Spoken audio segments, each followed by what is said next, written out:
Chinese President Xi Jinping and Russian President Vladimir Putin met for the first time since the Winter Olympics yesterday, and their discussion sent Western media into a frenzy.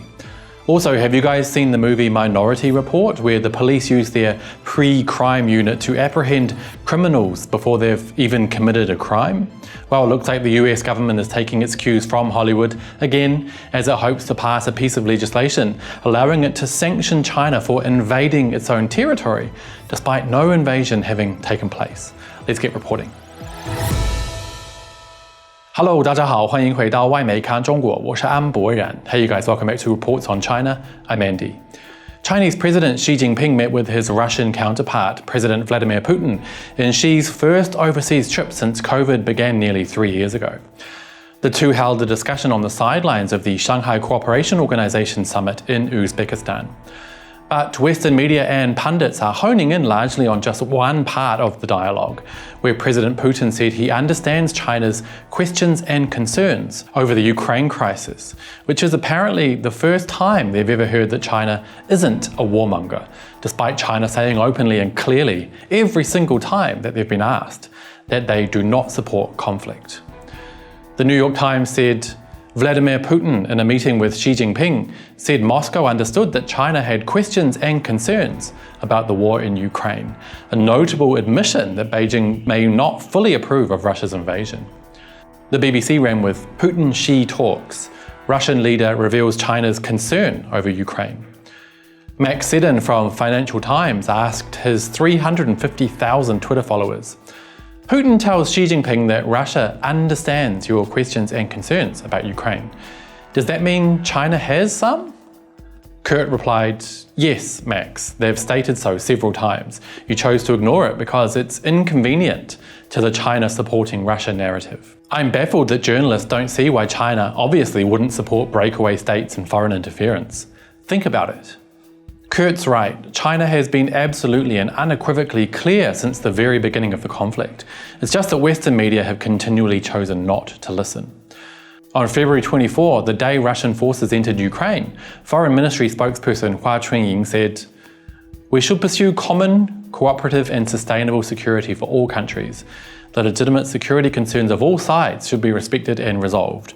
We hope all sides will keep the door open to peace and continue to work for de-escalation through dialogue, consultation and negotiation, and prevent further escalation." On February 25, Wang Wenbin said, China's position on the Ukraine issue is consistent. We call on all parties to exercise restraint and prevent further escalation of the situation. On March 18, Zhao Lijian said, human lives are precious. Civilian casualties under all circumstances are heart-rending and lamentable. China has all along called for every effort to avoid civilian casualties. We've been taking concrete actions to promote talks for peace ever since the conflict broke out. And it goes on and on and on. It's been blatantly clear to anyone who follows China, and it should be even more clear to so-called journalists covering geopolitics, that China has always been consistent. It is against conflict and seeks peace and mutual cooperation.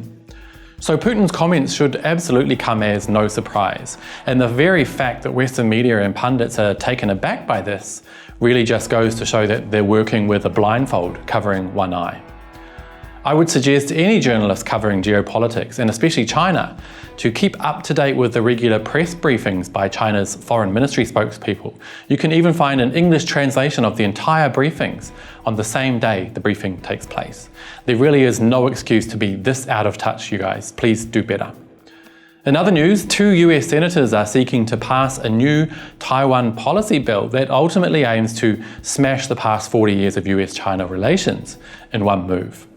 The proposed bill, which still faces a few hurdles before being passed into law, is basically designed to push conflict in multiple ways, including making tweaks to current laws that would allow the US to sell even more weapons to Taiwan to continue ratcheting up tensions in the area, as well as sanctioning China preemptively for an invasion of Taiwan that hasn't even happened.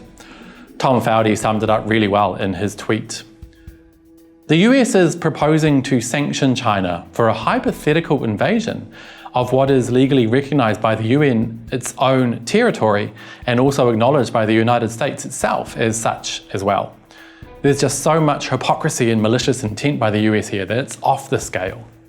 Very true, and this is how I see it. Nancy's visit to Taiwan last month, which went against 40 years of good relations between China and the US and was a slap in the face to decency and diplomacy, was designed to provoke China into a conflict, which is the US's ultimate goal, to destabilize the region and make money from massive arms sales.